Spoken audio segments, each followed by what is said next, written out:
earlier interactions of savings was where savings was restrictive. That means I would go without certain amenities just so that I could save. The question would be, how would they enjoy savings? Yeah.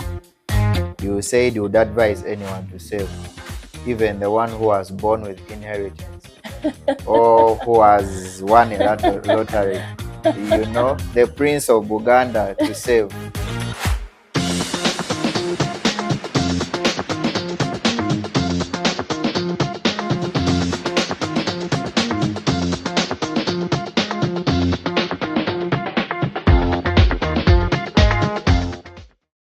Greetings, everyone. My name's Timothy Chigonya, and this is our first episode to our podcast. We shall be diving in a subject of money, and we shall walk together with you on a journey of financial freedom.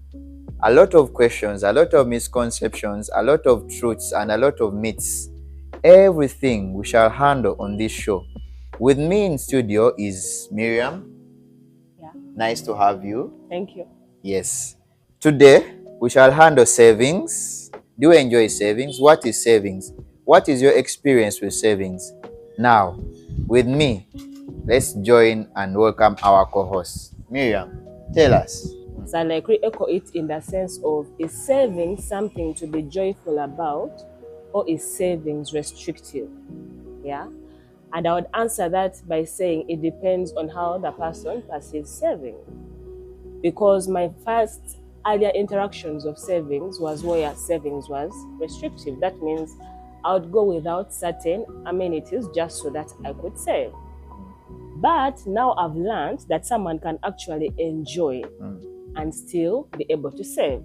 It just depends on how you actually structure your budget or the way you handle your money. So there's someone who will save money, but I'll also have money for fun. So that person has actually saved, and I've also actually enjoyed. So there's no restriction. Yeah. Yes. Okay. Thank you. But in this response, I am assuming you're talking to a person who is illiterate, who doesn't even know what saving is, who even doesn't know what financial freedom is, who doesn't even know that money has to be planned for. Now, I want you to start from that point of what is financial literacy and what is even savings, and how to even do that and how to even achieve that. Okay. So savings is simply an act of setting money aside now for the reasons of the future. Yeah. That is the simplest way I would give savings as.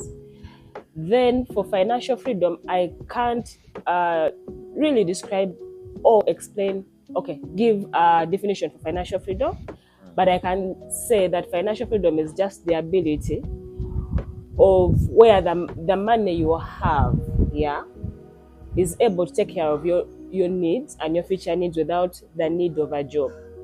But then it's relative. For some people, they'll sit back and say, like last time, sit back and say, as long as I can be able to do that in 3 months, then I'm financially free. As long as I can do that in 6 months, then I'm financially free. Someone can say that, but literally freedom is you being able to retire. Do the things you like to do at the time you like to do without the constraint of a traditional job. Like have money coming in as passive income, but you're still doing the things you like. That's how I would think about financial freedom. So financial literacy is literally learning something about money, and it starts from learning simple words about money.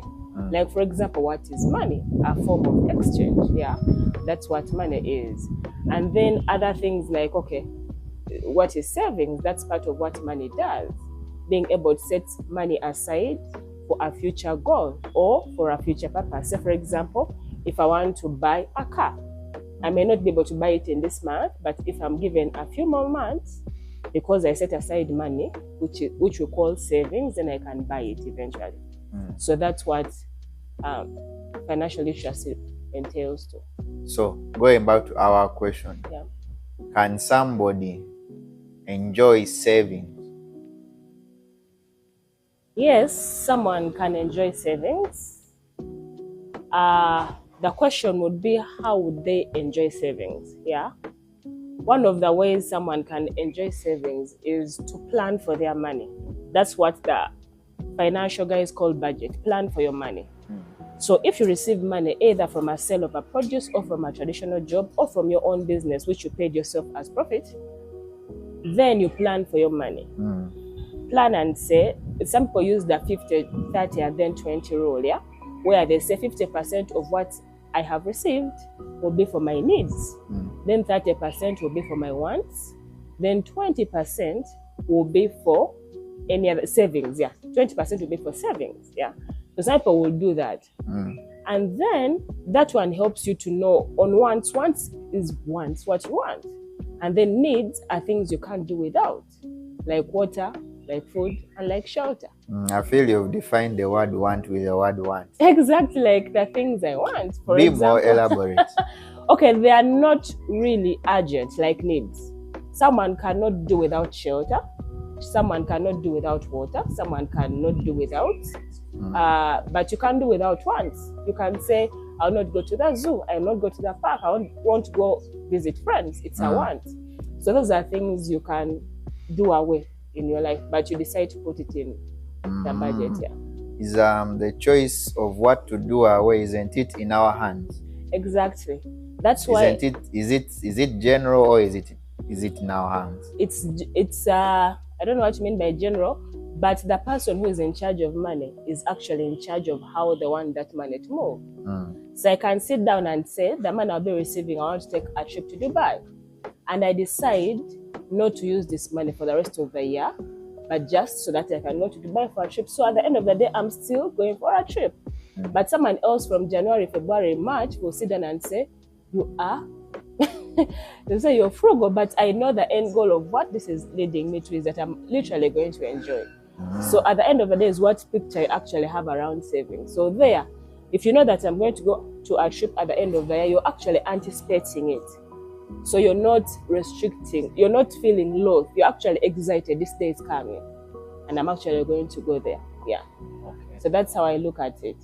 Purpose, have a purpose for your savings, then also plan for your money. That should help you. And in the plan, put there fun money.